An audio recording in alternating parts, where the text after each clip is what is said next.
नमस्कार. BMS first year रचना शरीर याच्या पेपर 2मधील आज आपण इंद्रिय शरीर व सेन्सरी ऑर्गन्स याच्या नोट्स बघणार आहे. तर आपण पेपर 1 आणि पेपर 2च्या संपूर्ण नोट्स रचना शरीरच्या पाहिलेल्या आहेत. जे 2 ते 3 टॉपिक्स राहिले आहेत त्याच्यासुद्धा नोट्स लवकरच अपलोड होतील. आणि सेन्सरी ऑर्गन हा आपला लास्टचा टॉपिक आहे. त्याच्या नोट्स आता आपण चालू केलेले आहेत. एक सेन्सरी ऑर्गन आपण एका व्हिडिओमध्ये बघणार आहे, जेणेकरून आपले 5 व्हिडिओमध्ये सेन्सरी ऑर्गन हा टॉपिक कंप्लीट होईल. तर आजच्या या व्हिडिओमध्ये आपण इंद्रिय शरीरचं इंट्रोडक्शन आणि एक सेन्सरी ऑर्गन तो म्हणजे आयबॉल बघणार आहे. तर व्हिडिओ शेवटपर्यंत नीट संपूर्ण पहा व ऐका. तसंच ज्या मी नोट्स तुम्हाला देत आहे ते तुमच्या नोट्समध्ये लिहून घ्या, जेणेकरून तुम्ही व्हिडिओ बघताना जेव्हा एकदा नजरेखालून घालाल, वाचाल, त्यानंतर ते लिहाल आणि परत एकदा वाचाल, तेव्हा गोष्टी अधिक चांगल्या लक्षात राहतील. व युनिव्हर्सिटी एक्झामच्या दृष्टीने सेन्सरी ऑर्गन हा टॉपिक खूप महत्त्वाचा आहे. ह्याच्यावर एक फिक्स LAQ येतो. SAQ विचारू शकतात सेपरेट, किंवा फिक्स LAQ याच्यावर येतो. तसंच जर तुम्ही टेलिग्राम चॅनल किंवा व्हॉट्सअप ग्रुप जॉईन केला नसेल तर तो सुद्धा करून घ्या. तिथे सुद्धा आपले अपडेट्स येत राहतात. तर कोणत्या पण टॉपिकच्या नोट्स बघत असताना आपण सुरुवातीला त्या टॉपिकला युनिव्हर्सिटी एक्झाममध्ये तुम्हाला किती मार्कांचं वेटेज दिलेलं आहे ते पाहत असतो. तर सेन्सरी ऑर्गन ह्या टॉपिकला तुम्हाला युनिव्हर्सिटी एक्झाममध्ये 10 मार्कांचं वेटेज दिलेलं आहे. 10 मार्क म्हणजे तुम्हाला MCQ, SAQ आणि LAQ अशा तिन्ही दृष्टीने सेन्सरी ऑर्गन हा टॉपिक इम्पॉर्टंट आहे. यामध्ये आयुर्वेदिक क्वचित विचारलं जातं पेपरमध्ये, तरी पण आयुर्वेदिक एकदा अर्धा एक पेज बघून घ्यायचं प्रत्येक ऑर्गनचं. आणि मॉडर्नला इथे जास्त वेटेज दिलेलं आहे. तर त्यामध्ये आपल्याला 5 ऑर्गन्स म्हणजे आय, इयर, नोज, टंग आणि स्किन ह्याच्या नोट्स बघायच्या आहेत. तर आज आपण सुरुवात आयबॉलपासून करणार आहे. या व्हिडिओमध्ये आपण आयबॉलच्या संपूर्ण नोट्स बघणार आहे. तर त्याआधी आपण थोडं इंद्रिय शरीर म्हणजे काय ते बघूया. तर व्याख्या: शरीर संयुक्त ज्ञानकरणम इति इंद्रियम. शरीराशी संयुक्त असून ज्ञान करून देण्यासाठी जे असाधारण कारण आहे त्यास आपण इंद्रिय असं म्हणतात. इंद्रियार्थ: शब्द, स्पर्श, रूप, रसगंध. इंद्रियाचे जे विषय आहेत म्हणजेच त्यांचा अर्थ होय. इंद्रिय अधिष्ठान: अक्षिणी, कर्णो, नासिके, जिव्हा, त्वक, चेती. वरील अधिष्ठानामध्ये ज्ञानेंद्रिय स्थित असतात. कुठे? अक्षी, कर्ण, नासिका, जिव्हा आणि त्वकांमध्ये. तर हे झालं इंद्रिय शरीरचं इंट्रोडक्शन. त्यानंतर महत्त्व: आत्मा मनसा संजीवते मन इंद्रियेन इंद्रियम अर्थे तत्प्रत्यक्षत. आता इथे एक चार्ट दिलेला आहे, त्यामध्ये ज्ञानेंद्रिय, त्याचं अधिष्ठान, त्याचं कार्य आणि उत्पत्ती दिलेली आहे. बऱ्यापैकी पॉईंट्स या चार्टमध्ये तुमचे कव्हर होतात इंद्रिय शरीर संबंधित. तर स्तोत्रेंद्रिय, अधिष्ठान, कर्ण, कार्य, शब्दग्रहण आणि उत्पत्ती आकाश महाभूत.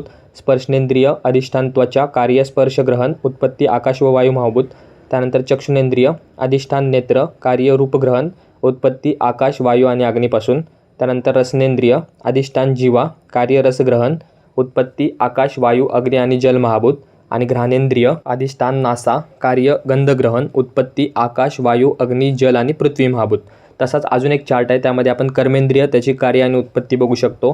कर्मेंद्रियामध्ये हस्त, ग्रहण करणे, वायू, पाद, चालणे, तेज महाभूत, गुद, मलविसर्जन, जल महाभूत. त्यानंतर उपस्थ, कार्य, मूत्र विसर्जन आणि उत्पत्ती पृथ्वी महाभूत. त्यानंतर वागींद्रिय, कार्य, बोलणे, उत्पत्ती आकाश महाभूत. तर हे 2 चार्ट तुम्हाला एक्झामच्या दृष्टीने महत्त्वाचे आहेत MCQ, SAQसाठी. तर व्यवस्थित ते एकदा स्टडी करा, म्हणजे तुमचं इंद्रिय शरीर हा आयुर्वेदिक एस्पेक्ट क्लिअर होईल. तर आता आपण आयबॉल पाहूयात. Human eyeball also called as bulbus oculi. It is an organ of sight. त्याचं सिनॉनिम आहे नेत्र, अक्षी, चक्षु किंवा चक्षुनेंद्रिय. Location: located in the bony cavity or the orbital cavity or the eye socket. त्याचा शेप आहे eyeball is spherical in shape. Diameter 2.5 centimetre. Accessory structures of the eyeball. Accessory structures कोणते कोणते असतात आयबॉलच्या ठिकाणी? तर आयलिड्स, ते प्रोटेक्ट करतात आयबॉलला from foreign particles. Eyelashes are the margin of eyelids that have sensitive hairs. Eyebrows protect the eyes from foreign bodies entering the eye. Conjunctiva: thin mucous membrane which covers the expose part of the eye. त्याला आपण कंजंक्टायवा असं म्हणतो. हे त्याचे आयबॉलचे accessory structures आहेत. त्यानंतर next आहे, 2 प्रकारचे कंजंक्टायवा असतात आयबॉलमध्ये, एक बल्बार कंजंक्टायवा आणि एक palpebral conjunctiva. Bulbar conjunctiva is the covering of the eyeball. Palpebral it is the covering of the eyelid. हा एक मेन डिफरन्स समजून घ्या. त्यानंतर refractive medias of the eyeball. Light entering the eye passes through the several refracting media from before backwards. त्यामध्ये cornea, aqueous humour, lens आणि vitreous body. त्यानंतर कोणताही sensory organ आला तर तुम्हाला कमीत कमी एक डायग्राम त्याच्या संबंधित माहिती असणं गरजेचं आहे, आणि ती तुम्ही पेपरमध्ये काढणं आवश्यक आहे. तर आयबॉलचा जर तुम्हाला प्रश्न आला, SAQ असो, LAQ असो, तर तुम्हाला एक सिंपल डायग्राम आयबॉलची काढता आली पाहिजे. त्यामध्ये तुम्हाला जे मेन लेबल्स आहेत किंवा आयचे जे मेन पार्ट्स आहेत ते तुम्हाला करता आले पाहिजेत. तर ही डायग्राम तुम्ही तिथे काढावी, ही व्यवस्थित प्रॅक्टिस करा. त्यानंतर walls of the eyeball. Eyeball is made up of 3 concentric quotes. Eyeball हा 3 कॉन्सेंट्रिक कोट्सपासून बनलेला असतो. कोणते कोणते, तर आउटर कोट त्यालाच आपण फायबरस कोट म्हणतो, it is made up of sclera आणि कॉर्निया. त्यानंतर व्हॅस्क्युलर ऑर मिडल कोट त्यालाच आपण युल ट्रॅकसुद्धा म्हणतो, it is made up of choroid, ciliary body आणि आयरिस. आणि तिसरा इनर आणि नर्वस कोट त्याला आपण मेडअप ऑफ रेटिना असतो. तर हे 3 कोटची नावं, त्यांचा सिनोनिम आणि त्याच्यामध्ये कोणकोणते स्ट्रक्चर येत असतात हे माहिती असणं खूप म्हणजे व्हेरी इम्पॉर्टंट आहे आत्ता ॲनाटॉमीच्या दृष्टीने सुद्धा. आणि जसं तुम्ही पुढे जाल BMSमध्ये फायनल इयरपर्यंत, तसं फायनल इयरमध्ये तुम्हाला शालक्यतंत्र हा सेपरेट सब्जेक्ट आहे, त्यामध्ये तर तुम्हाला सर्व डिटेलमध्ये स्टडी करायचे. तर आता आपण प्रत्येक पार्टचे थोडे थोडे शॉर्टमध्ये नोट्स बघूया, जेणेकरून तुम्हाला LAQ जर समजा विचारला आयबॉलचा, तर तुम्हाला प्रत्येक पार्ट व्यवस्थित एक्सप्लेन करता यावा. तर sclera, it is a opaque structure, forms the 5/6 posterior part of the eyeball, composed of the dense fibrous tissue and maintains the shape of the eyeball. Thickest near the entrance of the optic nerve, thinnest about 6 mm behind the sclera corneal junction, weakest at the entrance of optic nerve. त्यानंतर at the entrance of optic nerve, it shows the sieve-like appearance called as lamina cribrosa. Outer surface of sclera is white, smooth, covered by Tenon's capsule. Anterior part is covered by the conjunctiva. त्यानंतर inner surface of sclera is brown and grooved. It is separated from the choroid by perichoroidal space. त्यानंतर sclera continues anteriorly with the cornea. This junction is called a sclerocorneal junction or the limbus. त्यानंतर deep part of the limbus contains a circular canal called as the canal of Schlem. Next आहे the sclera is the almost avascular except the episclera which is vascular. म्हणजे एक लक्षात ठेवायचं आहे की आयबॉलमध्ये sclera हा अवॅस्क्युलर structure आहे, फक्त एपिस्क्लेरा हाच व्हॅस्क्युलर आहे. Function of the sclera, gives shape to the eyeball, gives insertion to the extraocular muscles of the eyeball. Sclera is pierced by optic nerve, ciliary nerves and arteries, anterior ciliary arteries आणि 4 choroid veins. त्यानंतर दुसरा आहे cornea, it is transparent, replaces the sclera over anterior 1/6 of the eyeball. The junction with sclera is called as sclerocorneal junction or the limbus. Cornea is more convex than the sclera. It is separated from the iris by a space called as anterior chamber of the eye. The cornea is avascular and is nourished by a lymph. It is supplied by branches of the ophthalmic nerve and the short ciliary nerves. Pain is the only sensation aroused from the cornea. Structurally कॉर्नियाचे 5 layer सांगितलेत, पण खरं तर 6 layer असतात. Corneal epithelium, Bowman's membrane, substantia propria, Descemet membrane, pre Descemet membrane, simple squamous mesothelium, अशा कॉर्नियाच्या 6 layer असतात. Cornea can be grafted from one person to another as it is avascular. आणि त्याचं फंक्शन काय, helps in the refraction of light entering the eyeball. त्यानंतर next आहे choroid, it is a thin pigmented layer, separates the पोस्टियर part of sclera from the retina, anteriorly ends at ora serrata, posteriorly perforated by the optic nerve. Outer surface is separated from the sclera by suprachoroidal lamina. Inner surface is firmly united to the retina. Structurally, choroid consists of suprachoroidal lamina, vascular lamina, choriocapillary lamina, inner basal lamina. It nourishes the rods and cones of the retina. हे त्याचं function आहे. त्यानंतर ciliary body, it is the thickened part of the uvule tract lying just around the posterior to the corneal limbus, continuous anteriorly with the iris, posteriorly with the choroid. It is made up of vascular tissues, ciliary muscles and the connective tissues. It is triangular in cross section, thick in front and thin behind. त्याचे parts, scleral surface contains ciliary muscle, posterior part of the vitreous surface is smooth and black, anterior part is ridged anteriorly. Ciliary muscle is the ring of non-striated muscles that is radial and circular muscles. Radial fibers arise from the sclera spur near the limbus आणि circular fibres lies within the anterior part of the ciliary body. Ciliary बॉडीचे functions बघितले तर it suspends the लेन्सला suspend करतं आणि helps in accommodation for near vision. हे त्याचे main 2 function आहेत. त्यानंतर iris, it is the anterior part of the uveal tract, forms the circular curtain with an opening in the centre called as pupil. आयरिसच्या मध्ये सेंटरला एक opening असं, त्याला आपण प्युपिल असं म्हणतो. It controls the amount of light entering the I. It is placed vertically between the cornea and the lens and divides the anterior segment of the eye into anterior and posterior chambers. 2 chamber तयार होतात, anterior आणि posterior chamber. It is separated from the cornea by iridocorneal angle.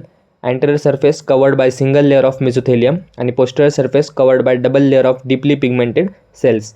If pigment cells are absent, iris is blue in color. म्हणजे जर pigment cell absent असतील तर irisचा colour हा blue दिसतो. त्यानंतर डायलेटर पुपिली रेडियली अरेंज असतात आणि स्पिंक्टर पुपिली ही सर्क्युलरली अरेंज असतात. त्यानंतर आयरिसचं function acts as an adjustable diaphragm, controls the amount of light entering the eye. तर हे झाले 3 मिडल कोटचे स्ट्रक्चर्स. आता आपण इनर कोट म्हणजे नर्वस कोटचे स्ट्रक्चर बघणार आहे. त्यामध्ये रेटिना येतं. तर retina, it is a thin delicate inner layer of the eyeball, continues posteriorly with the optic nerve. Outer surface is attached to the choroid. Inner surface is contact with the hyaloid membrane. Opposite to the entrance of optic nerve, there is a circular area known as optic disc. It is 1.5 mm in diameter. त्यानंतर रेटिनाचे parts कोणते कोणते आहेत तर optic part, ciliary part आणि iridal part. Optic part contains nervous tissue and sensitive to the light, extends from optic disc to the posterior part of the ciliary body. त्यानंतर ciliary part, it is thin, non nervous, insensitive layer covers the ciliary body. Iridial parts covers the iris, it is non nervous and insensitive. त्यानंतर the retina shows the following features. त्यामध्ये optic disc opposite to the entrance of the optic nerve 1.5 mm in diameter. त्यानंतर physiological blind spot, depressed area of the optic disc, contains cones and rods, insensitive to the light. Macula lutea, physiological blind स्पॉटच्या ठिकाणी rods आणि cones नसतात म्हणून ते insensitive असते to the light. Macula lutea, depression at the posterior wall of eye 3 mm lateral to the optic disc, त्याला आपण macula लुटिया असं म्हणतो. तो पण अवॅस्क्युलर असतो आणि येलो इन कलर असतो. त्यानंतर fovea centralis, centre of the macula lutea is further depressed to form the fovea centralis. Thinnest part of the retina असतो आणि त्याच्यामध्ये फक्त कोन सेल्स असतात.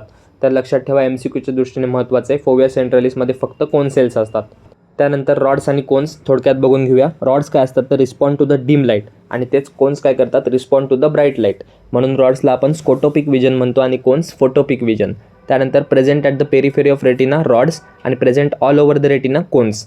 त्यानंतर absent at fovea centralis rods आणि present only at the fovea centralis cones. रेटिनाच्या परत 10 layer असतात, 10 लेअर सांगितल्यात रेटिनाच्या. ह्या तुम्हाला सिक्वेन्सली पार्ट करणं गरजेचं असतं, तर त्या पार्ट करा. Outer pigmented layer, layer of rods and cones, external limiting membrane, outer nuclear membrane, outer nuclear, outer molecular, inner nuclear, inner molecular, ganglionic cell layer, nerve fibre layer आणि internal limiting membrane. ह्या रेटिनाच्या 10 layer लक्षात ठेवा. त्यानंतर आता आयबॉलचा blood supply, त्यामध्ये short ciliary आणि लॉंग सिलियरी आर्टरीज.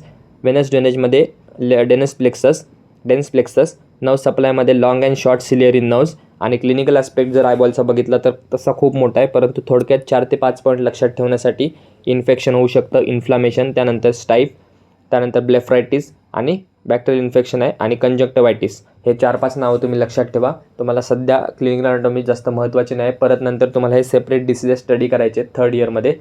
तर सध्या एवढा आयबॉल तुम्ही LAQमध्ये लिहिणं अपेक्षित आहे. तरी यातील जे तुम्हाला जास्त वाटतील ते पॉईंट तुम्ही स्किप करून, पण बऱ्यापैकी सर्व जे हेडिंग्स आहेत त्या आल्या पाहिजे आणि सर्व नोट्स तिथे आल्या पाहिजे. तर आयबॉलमध्ये तुम्हाला सेपरेट SAQसुद्धा एखाद्या पार्टवर विचारू शकतात किंवा डायरेक्ट पूर्ण आयबॉल एक्सप्लेन करा म्हणून LAQसुद्धा येऊ शकतो. तर ह्या होत्या आयबॉल या टॉपिक संबंधित नोट्स. हा जर व्हिडिओ तुम्हाला आवडला असेल तर व्हिडिओला लाईक करा, चॅनलला सबस्क्राईब करा, तुमच्या इतर मित्रांमध्ये शेअर करा, जेणेकरून त्यांच्यापर्यंतसुद्धा आपला व्हिडिओ किंवा चॅनल पोहोचेल.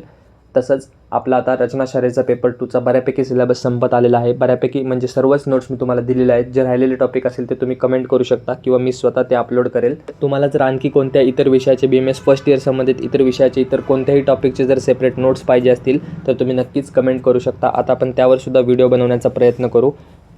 आपण भेटूया लवकरच पुन्हा अशाच एका नवीन व्हिडिओमध्ये नवीन टॉपिकसोबत. धन्यवाद. So guys, subscribe Ayurveda Essence for more such videos. You will get all handwritten notes here.